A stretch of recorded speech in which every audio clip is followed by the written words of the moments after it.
say I owe the majority of my success to the amazing people I've been surrounded by along the way, from my parents growing up who taught me so many important lessons, to my husband today, and to the amazing women I work with day in and day out. I think we're all kind of the result of the people we're surrounded by. I think I owe the majority of my success to my mother, who was single for a while, took care of several children. I was the oldest, and she taught me the importance of being well-rounded, to have good goals and good dreams, and I think many things have been able to manifest in my life because of her direction. I owe the majority of my success to, well, I grew up with 4 brothers. I learned from a young age to be a strong woman. I never believed that there was a limit to what I could accomplish. I'm a dreamer, a thinker, and a risk taker. I believe in hard work, internal motivation, kindness, and that learning never ends. Good business happens when you do something you believe in, you build a strong team, you're willing to adapt, and finally you celebrate your successes.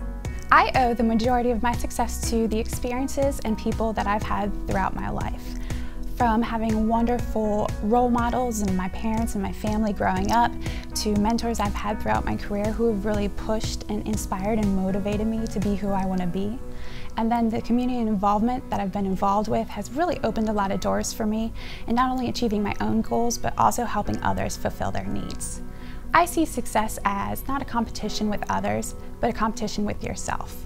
And when you can look back at yourself and truly feel good about who you are and what you do, then you've won. I owe the majority of my success to my family. My parents have given me every opportunity to succeed along the way, and my wife has always been very supportive of me and my career endeavors, including being supportive of a move to Greenville. That was a bit of a leap of faith for both of us, but it's worked out very well, and we're very happy in Greenville. I owe the majority of my success to my mom and dad. They raised both me and my sister to be strong, hardworking, tenacious women, to take care of the people around us, and to be brave enough to take care of ourselves. I owe the majority of my success to, number one, Jesus and God, and being with me for through all of my life and getting me to this point where I'm at now. Also my family for putting up with me the last 2 years, and the trust that they've put in me and in this process, and also my co-workers for everything they do. It's not a one-man show. It is a team effort to get to do what we do.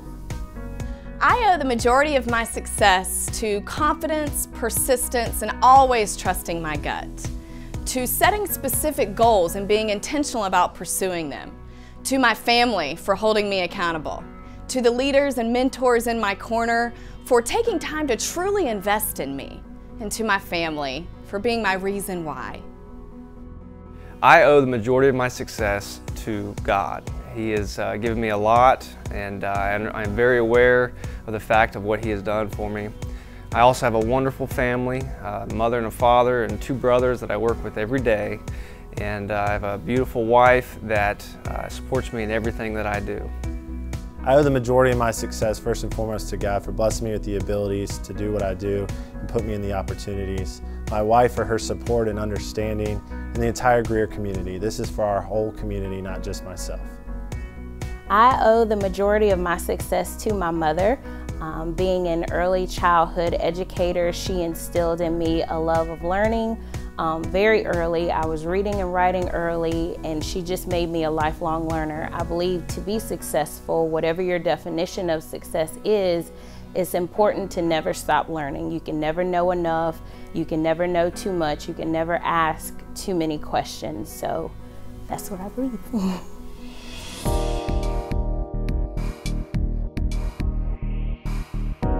I think a good leader should possess the qualities that sometimes aren't taught.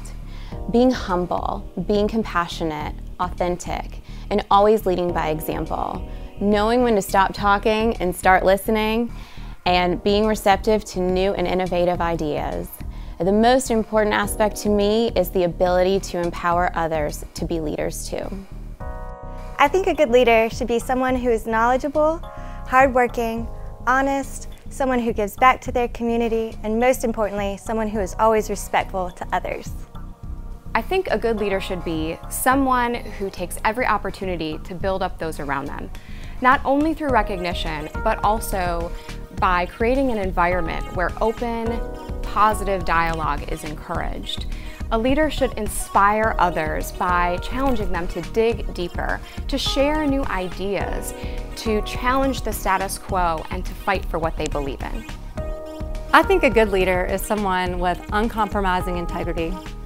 A good leader is willing to make tough decisions. A good leader inspires, and a good leader motivates people to be the best they can be. I think a good leader should be a person of integrity who values truth above personal gain. A leader has to be confident, has to have a vision that he or she is passionate about, and has to be able to inspire excellence in others in the common pursuit of that vision. I think a good leader should be someone possessing of an incredible clarity of vision. Having vision allows people to come to your way of thinking and allows you to build a unified team. I think a good leader should be a great team builder and be able to utilize the strengths of their team members and create a great environment for collaboration for the team to thrive. I think a good leader should be capable of both looking forward and looking backwards. Looking forward to articulate a vision, prescribe a mission, and set goals. Looking backward to make sure they're not walking alone, but to develop and nurture the relationships with those people that they're leading. I've found that if you demonstrate empathy for the practical implications of what you are asking or requiring of them on their lives or their families' lives, they'll dig deep, find another gear, and together you can accomplish great things.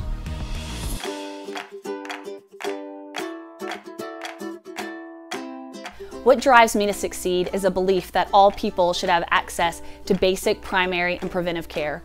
Working for an organization that's allowed me to develop a program that helps meet these unmet healthcare needs in Greenville County challenges me every day and really drives me to succeed. So I find my motivation to succeed from the people that most closely surround me. When you have a wife that supports you, a boss, an organization that fosters and cultivates you as a young leader, and you work with really sharp leaders in the community, it's impossible to fail and not be successful. I find my motivation to succeed from my parents. My parents were immigrants from Colombia, South America, and they taught me to have high expectations of myself.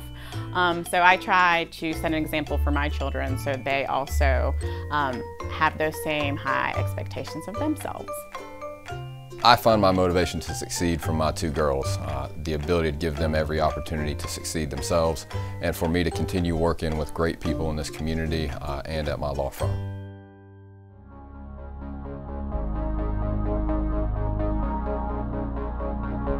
I am most passionate about giving back my time and talent to others to build a successful community that we can all be proud to be a part of, whether it's through the work that I do at the Ronald McDonald House with Clemson or any other organization or group that I may be involved with. I'm most passionate about changing the way people feel about the merchant services industry.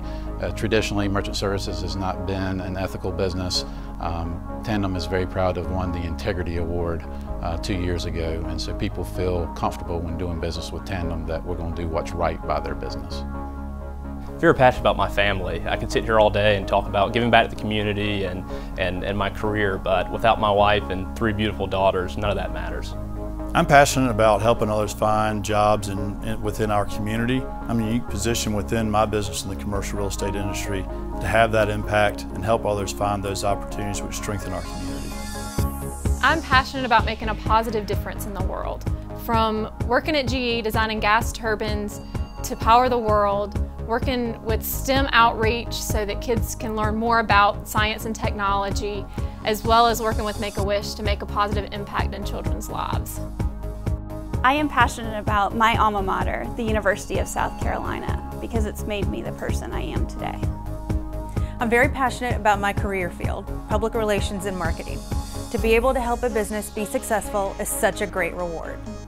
What I'm really passionate about is always learning. I think it's really important to maintain a sense of curiosity, both in work and in life. When you do that, I think you really stretch yourself to test your own assumptions and always be looking at the world from a unique perspective.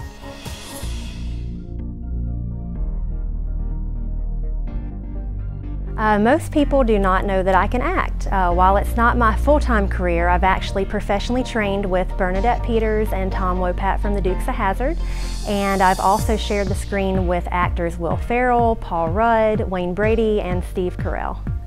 Most people don't know that I have a photography degree, and it's allowed me to capture life's experiences both personally and professionally. Most people do not know that for the past 2 years I have been able to bring awareness to a condition called Chiari malformation. I have put together my friends and family to walk, raise money, and bring awareness every September for a condition called Chiari malformation. Chiari malformation is a neurological condition that causes your cerebellum goes down your spine, causing pressure to both the brain and the spine. One of the reasons that I do it is because of my daughter, Anna Sophia. Most people do not know that I can work just as well with my hands as I can with my mind. And that goes beyond a spiritual or healing touch. But I like to build things, put stuff together and assemble things. Give me a toolbox and I'm good to go.